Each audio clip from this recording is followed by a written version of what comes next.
So close. All right. Let's get right into it.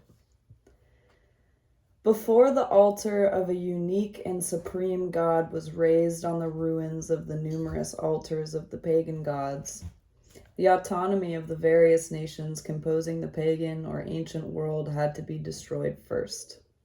This was very brutally done by the Romans, who, by conquering the greatest part of the globe known to the ancients, laid the first foundations, quite gross and negative ones, no doubt, of humanity. A god thus raised above the national differences, material and social, of all countries, and in a certain sense the direct negation of them, must necessarily be an immaterial and abstract being. But faith in the existence of such a being, so difficult to matter, could not spring into existence suddenly. Consequently, as I have demonstrated in the appendix, it went through a long course of preparation and development at the hands of Greek metaphysics, which were the first to establish in a philosophical manner the notion of the divine idea, a model eternally creative and always reproduced by the visible world. But the divinity conceived and created by Greek philosophy was an impersonal divinity. No logical and serious metaphysics being able to rise, or rather to descend to the idea of a personal God, it became necessary, therefore, to imagine a God who was one and very personal at once. He was found in the very brutal, selfish, and cruel person of Jehovah, the national God of the Jews. But the Jews, in spite of that exclusive national spirit which distinguishes them even today, had become, in fact, long before the birth of Christ, the most international people of the world. Some of them carried away as captives, but many more were even urged on by that mercantile passion which constitutes one of the principal traits of their character. They had spread through all countries, carrying everywhere the worship of their Jehovah, to whom they remained all the more faithful the more he abandoned them.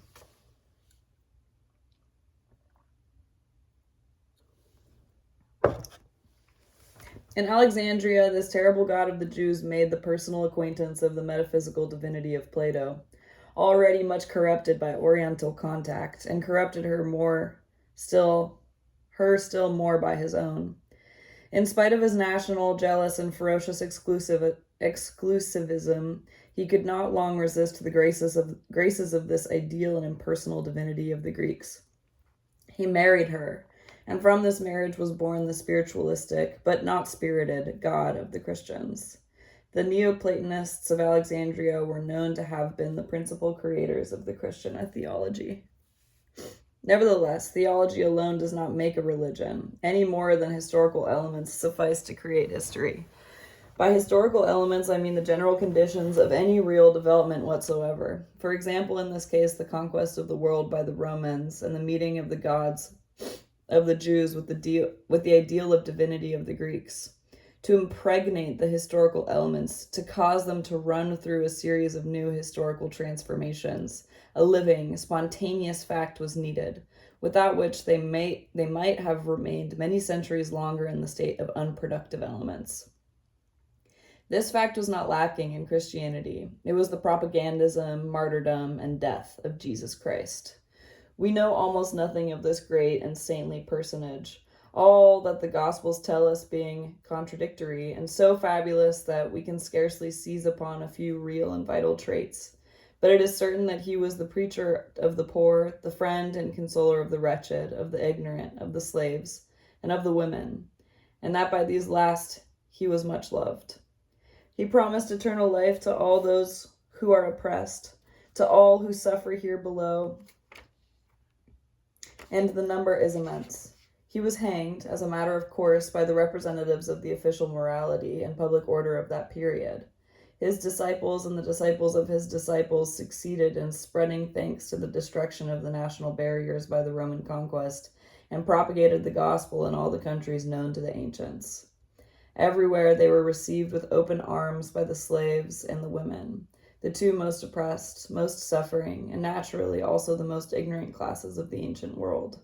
For even such few proselytes as they made in the privileged and learned world, they were indebted in great part to the influence of women. Their most extensive propagandism was directed almost exclusively among the people unfortunate and degraded by slavery. This was the first awakening, the first intellectual revolt of the proletariat. The great honor of Christianity is incontestable merit.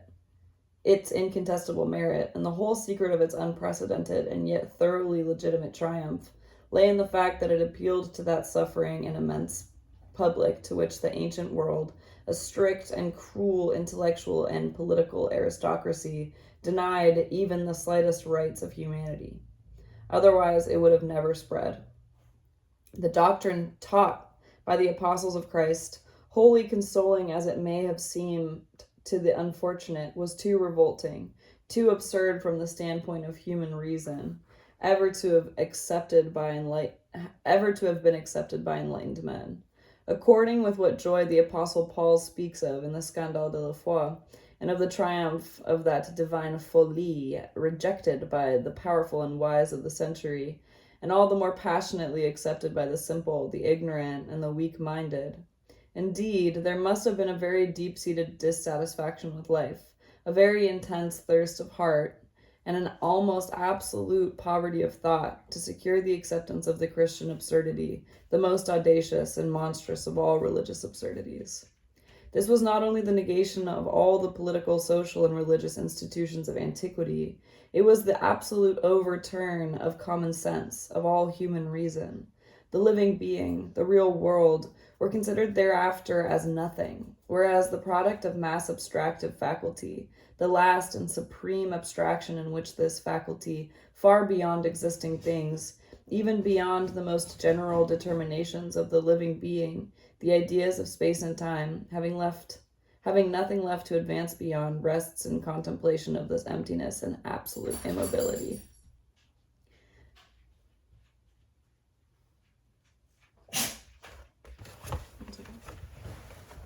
I got you.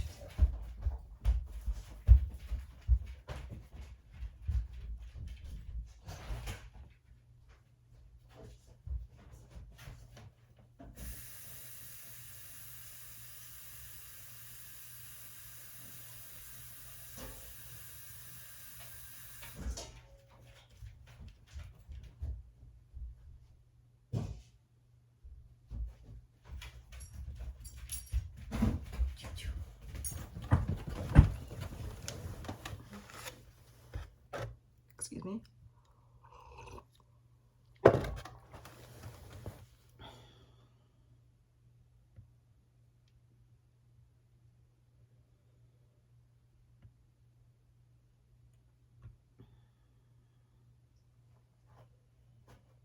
Indeed, there must have been a very deep-seated dissatisfaction with life, a very intense thirst of heart, and an almost absolute poverty of thought to secure the acceptance of the Christian absurdity, the most audacious and monstrous of all religious absurdities.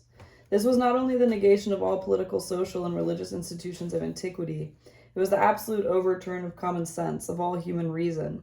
The living being, the real world, were considered thereafter as nothing, whereas the product of man's abstractive faculty, the last and supreme abstraction in which this faculty, far beyond existing things, even beyond the most general determinations of the living beings, the ideas of space and time, having nothing left to advance beyond, rests in contemplation of his emptiness and absolute immobility.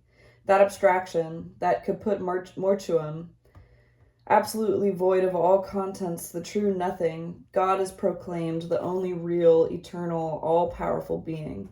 The real all is declared nothing, and the absolute nothing, the all. The shadow becomes the substance, and the substance vanishes like a shadow. All this was audacity and absurdity unspeakable. The true scandale de la foi, the triumph of credulous stupidity over the mind of the masses, over the mind for the masses, and for a few the triumphant irony of a mind wearied, corrupted, disillusioned, and disgusted in honest and serious search for truth.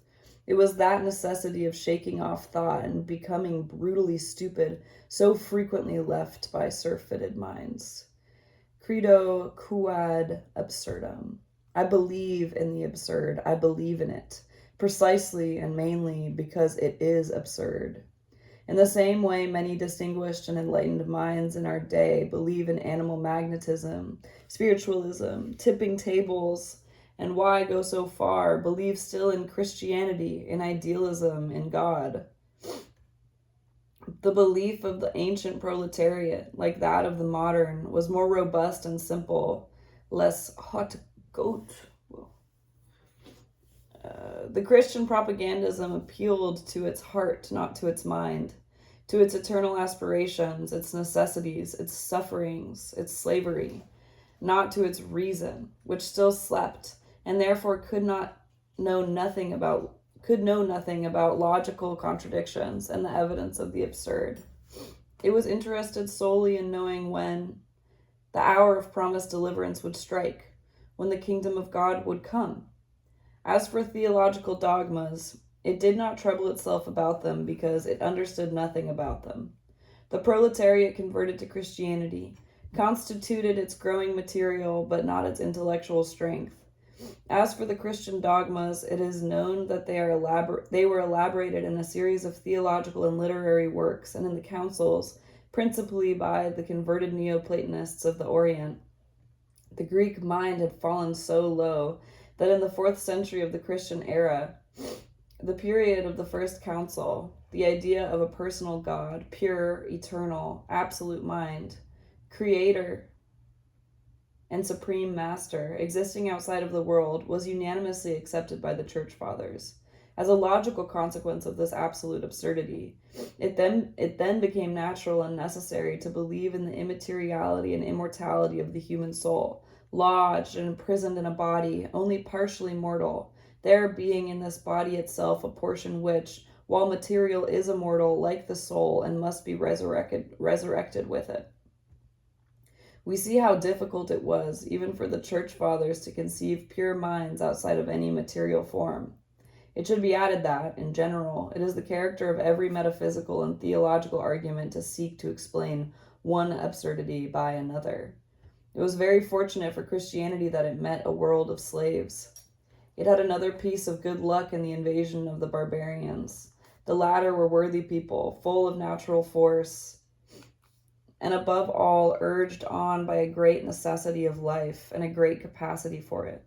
Brigands who had stood every test, capable of devastating and gobbling up anything like their successors, the Germans of today, but they were much less systematic and pedantic than these last, much less moralistic, less learned, and on the other hand, much more independent and proud, capable of science and not incapable of liberty, as all the bourgeoisie of modern Germany. But in spite of all their great qualities, they were nothing but barbarians. That is, as indifferent to all questions of theology and metaphysics as the ancient slaves, a great number of whom, moreover, belonged to their race. So that their practical repugnance once overcome, it was not difficult to convert them theoretically to Christianity.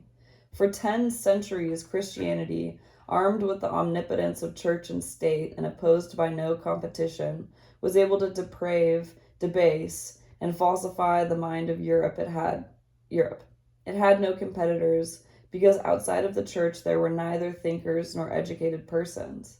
It alone spoke and wrote, it alone taught. Though heresies arose in its bosom, they affected only the theological or practical developments of the fundamental dogma, never that dogma itself. The belief in God, pure spirit and creator of the world, and the belief in the immateriality of the soul remained untouched. This double belief became the ideal basis of the whole Occidental and Oriental civilization of Europe. It penetrated and became incarnate in all the institutions, all the details of the public and private life of all classes, and the masses as well. After that, is it surprising that this belief has lived until the present day, continuing to exercise its disastrous influence upon even upon selected minds such as those of Mazzini, Michelet, Quinet, and so many others? We have seen that the first attack upon it came from the Renaissance of the free mind in the 15th century, which produced heroes and martyrs like Vanini, Bruno, Galileo. Although drowned in the noise, tumult, and passions of the Reformation, it noiselessly continued its invisible work, bequeathing to the noblest minds of each generation its task of human emancipation by the destruction of the absurd, until at last, in the latter half of the 18th century, it again reappeared in broad day, boldly waving the flag of atheism and materialism. Should we finish? We have 8 more pages. Yeah, let's finish. The human mind, then, one might have supposed, was at last about to deliver itself from all the divine obsessions. Not at all. The divine falsehood upon which humanity had been feeding for 18 centuries, speaking of Christianity only, was once more to show itself more powerful than human truth. No longer able to make use of the black tribe, of the ravens consecrated by the church, of the Catholic or Protestant priests, all confidence in whom had been lost, it made use of lay priests, short-robed liars and sophists, among whom the principal roles devolved upon 2 fatal men, one of the falsest mind, and the other most doctrinally despotic will of the last century, J.J. Rousseau and Robespierre. The first is the perfect type of narrowness and suspicious meanness, of exaltation without other object than his own person, of cold enthusiasm and hypocrisy at once sentimental and implacable, of the falsehood of modern idealism. He may be considered as the real creator of modern reaction. To all appearance, the most democratic writer of the 18th century, he bred within himself the pitiless despotism of the statesman. He was the prophet of the doctrinaire state, as Robespierre, his worthy and faithful disciple, tried to become its high priest. Having heard the saying of Voltaire that, if God did not exist, it would be necessary to invent him, J.J. Rousseau invented the supreme being, the abstract and sterile God of the deists, and it was in the name of the supreme being and of the hypocritical virtue commanded by this supreme being that Robespierre guillotined first the Hebertists and then the very genius of the revolution, Danton, in whose person he assassinated the Republic, thus preparing the way for the thenceforth necessary triumph of the dictatorship of Bonaparte I, the first.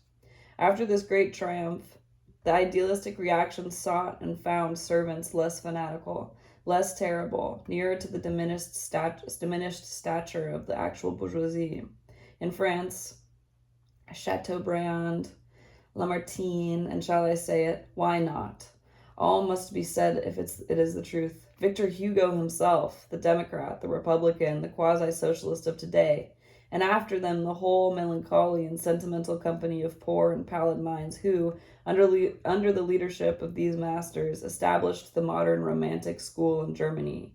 The Schlegels, the Tieck's, the Novelists, the Werners, the Schellings, and so many other besides, whose names do not even deserve to be recalled.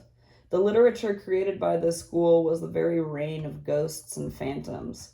It could not stand the sunlight. The twilight alone permitted it to live. No more could it stand the brutal contact of the masses. It was the literature of the tender, delicate, distinguished souls, aspiring to heaven and living on earth as if in spite of themselves. It had a horror and contempt for the politics and questions of the day, and when perchance it referred to them, it showed itself frankly reactionary, took the side of the church against the insolence of the free thinkers, of the kings against the peoples, and of all the aristocrats against the vile rabble of the streets. For the rest, as I have just said, the dominant feature of the school of Romanticism was a quasi-complete indifference to politics. Amid the clouds in which it lived could be distinguished 2 real points: the rapid development of bourgeoisie materialism and the ungovernable outburst of individual vanities. To understand this romantic literature, the reason for its existence must be sought in the transformation which has been effected in the bosom of the bourgeoisie class since the Revolution of 1793. From the Renaissance and the Reformation down to the Revolution, the bourgeoisie, if not in Germany, at least in Italy and France and Switzerland, in England and Holland, was the hero and representative of the revolutionary genius of history. From its bosom sprang most of the free thinkers of the 15th century, the religious reformers of the two following centuries, and the apostles of human emancipation, including this time those in Germany of the past century. It alone, naturally supported by the powerful arm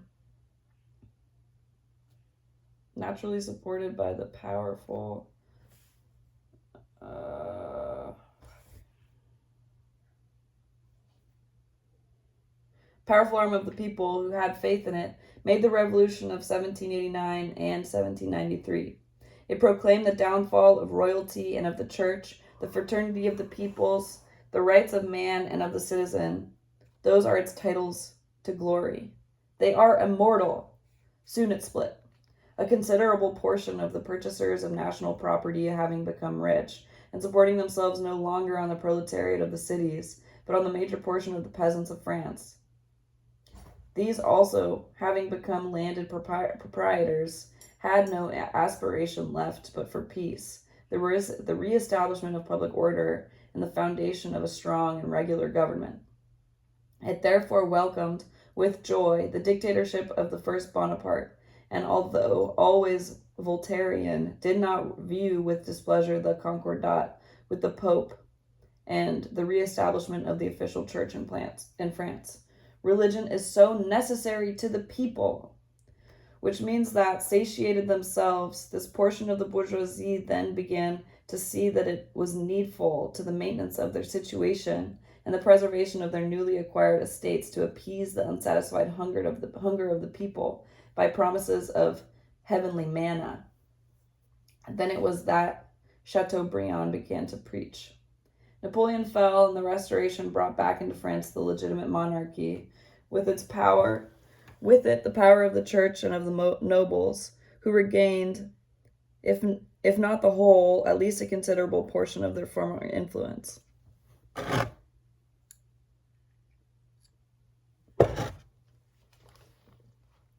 This reaction threw the bourgeoisie back into the revolution, and the revolutionary spirit, that of scepticism, also was reawakened in it. It set Chateaubriand aside and began to read Voltaire again, but it did not go so far as Diderot. Its debilitated nerves could not stand nourishment so strong. Voltaire, on the contrary, at once a free thinker and a deist, suited it very well.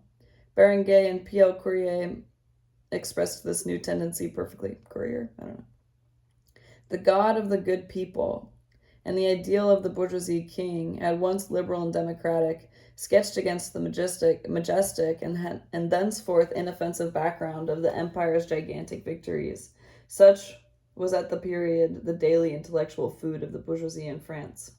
Lamartine, to be sure, excited by a vain and ridiculously envious desire to rise to the poetic height of the great Byron, had begun his coldly delirious hymns in honor of the God of the nobles and of the legitimate monarchy, but his songs resounded only in aristocratic salons.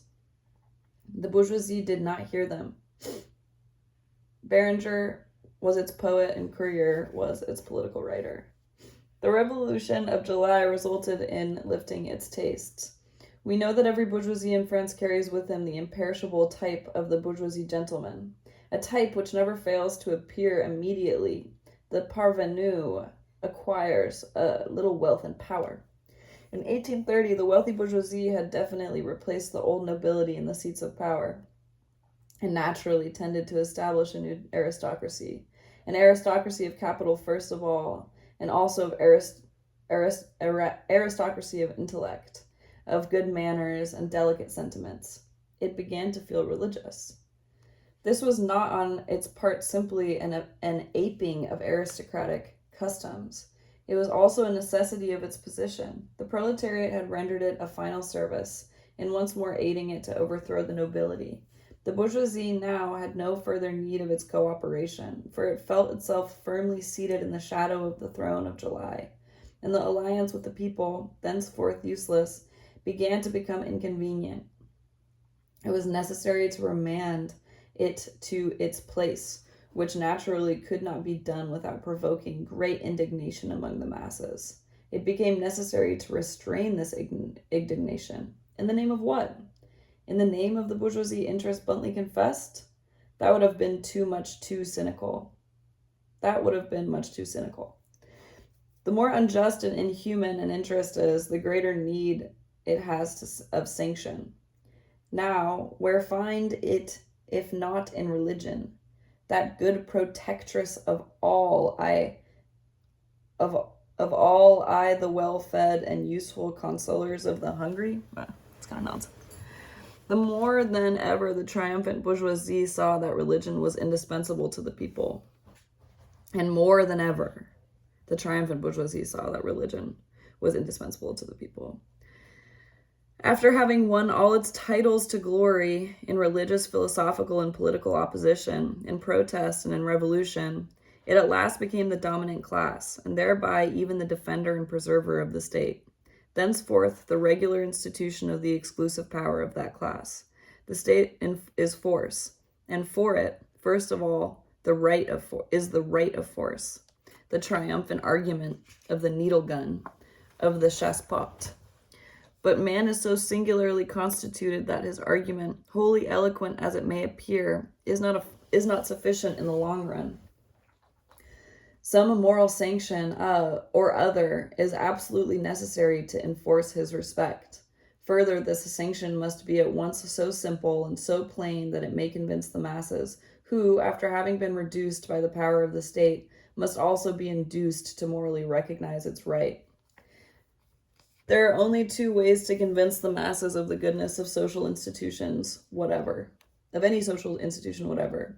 The first and only real one, but also the most difficult to adopt, because it implies the abolition of the state, or, in other words, the abolition of the organized political exploitation of the majority by any minority whatsoever, would be the direct and complete satisfaction of the needs and aspirations of the people, which would be equivalent to the complete liquidization of the political and economical existence of the bourgeoisie class, or, again, to the abolition of the state.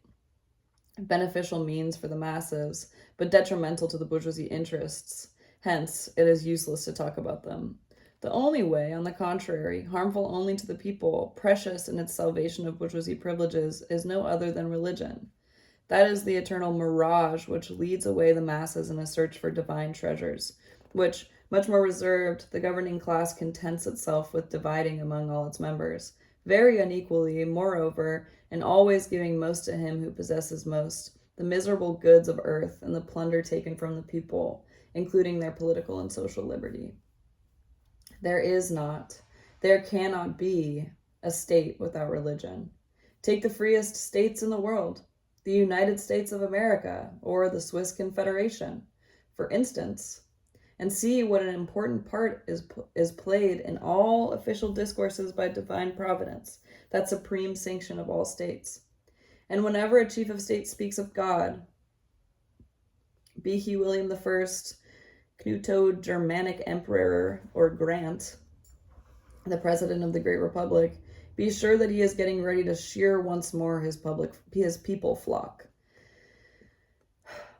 The French liberal and Voltairean bourgeoisie, driven by temperament to a positivism, not to say a materialism, singularly narrow and brutal, having become the governing class of the state by its triumph of 1830, had to give itself an official religion. It was not an easy thing. The bourgeoisie could not abruptly go back into the yoke of Roman Catholicism. Between it and the Church of Rome was an abyss of blood and hatred, and however practical and wise one becomes, it is never possible to repress a passion developed by history. Moreover, the French bourgeoisie would not have covered itself with ridicule if it had not gone back to the church to take part in the pious ceremonies of its worship, an essential condition of a meritorious and sincere conversion. Several attempted it, it is true, but their heroism was rewarded by no other result than a fruitless scandal. Finally, a return to Catholicism was impossible on account of the insolvable contradiction which separates the invariable politics of Rome from the development of the economical and political interests of the middle class. In this respect, Protestantism is much more advantageous. It is the bourgeoisie religion par excellence. It accords just as much liberty as is necessary to the bourgeoisie and finds a way of reconciling celestial aspirations with the respect which terrestrial conditions demand. Consequently, it is especially in Protestant countries that commerce and industry have been developed. But it is impossible for the French bourgeoisie to become Protestant, to pass from one religion to another, unless it is done deliberately, as sometimes is the case of the Jews of Russia or Poland, who get baptized 3 or 4 times in order to receive each time the remuneration allowed them. To seriously change one's religion, a little faith is necessary.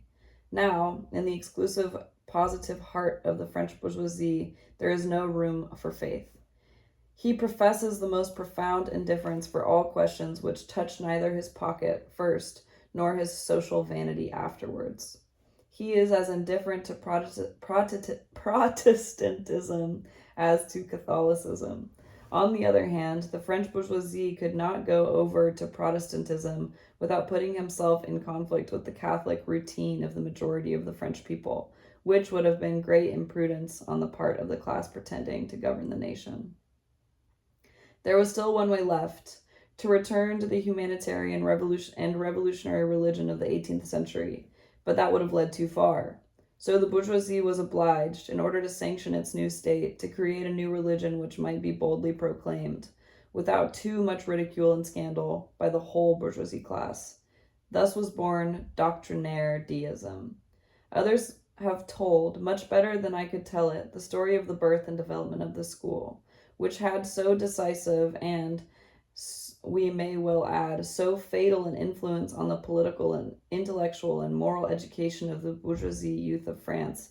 It dates from Benjamin Constant and Madame de Stael.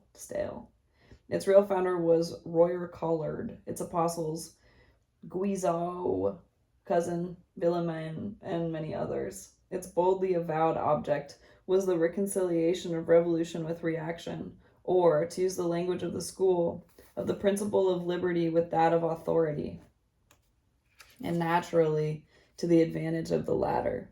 This reconciliation signified in politics the taking away of popular liberty for the benefit of the bourgeoisie rule, represented by the monarchical and constitutional state. In philosophy, the deliberate submission of free reason to the eternal principles of faith. We have only to deal here with the latter. We know that this philosophy was especially elaborated by M. Cousin, the father of French eclecticism, the superficial and pedantic talker, incapable of any original conception, of any idea peculiar to himself, but very strong on commonplace, which he confounded with common sense. This illustrious philosopher learnedly prepared for the use of the studious youth of France a metaphysical dish of his own, making the use of which, made compulsory in all schools of the state under the university, condemned several generations, one after the other, to a cerebral indigestion. Imagine a philosophical vinegar sauce of the most opposed systems, a mixture of fathers of the church, scholastic philosophers, Descartes and Pascal, Kant and Scottish psychologists, all this a superstructure of the divine and innate ideas of Plato, and covered up with a layer of Hegelian immanence, accompanied, of course, by an ignorance as contemptuous as it is complete of natural science, and proving just as 2 times 2 make 5 the existence of a personal God. Complete. Thank you. Good job, everybody. I'm so proud of you.